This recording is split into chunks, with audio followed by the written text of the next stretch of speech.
On Facebook, yesterday or day before, I posted an expose of Napoleon Hill, the writer of Think and Grow Rich, which is basically the Bible for self-help, marketing wannabe, millionaire type people, even speakers.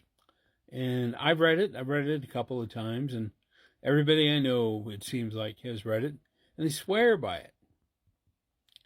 But what I was talking about was the fact that Napoleon Hill, frankly, was not who he said he was most of the time. He was, in some ways, a con man, been arrested, spent time in jail, multiple divorces, may or may not have actually done the interviews he says that he did, may or may not have been the advisors to two presidents as he said that he was. There's no proof.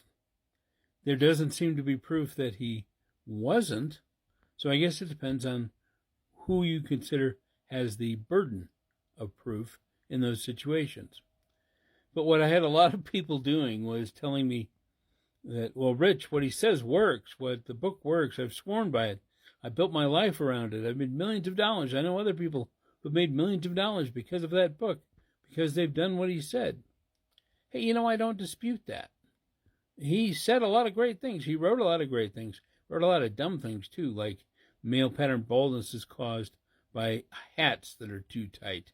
It's a little bit of the times, but he can't totally help that. But a lot of what he wrote had been written before by Orson Swett Marden and other philosophers. But then again, all of our wisdom comes from other people and other generations. And Napoleon Hill just put it all in a book and a nice formula, had some cool ideas. I'm still trying to figure out the whole idea of what is it? Oh, shoot. The name escapes me. A mastermind with dead people, where you just sit there and you imagine Lincoln and Edison and whoever else you might want on your team, and you imagine what they say. And in truth, you're really just imagining what you imagine they would say, but you're finding your own wisdom within based on what you've experienced in life. Now, I suppose that can be helpful, but it also seems to smack of mysticism. I don't know. Like I said, people swear by it, and a lot of what he says is true. You do want to have an overall purpose. You want to have a plan. You want to focus. You want to have a good attitude. You want to take action. There's all sorts of things in the book that are valuable.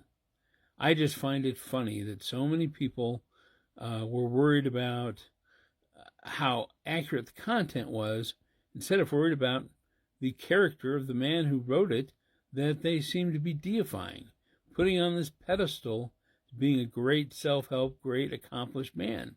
He may not have been all that accomplished. He may have just had some good things to write, good things to say, and that's okay.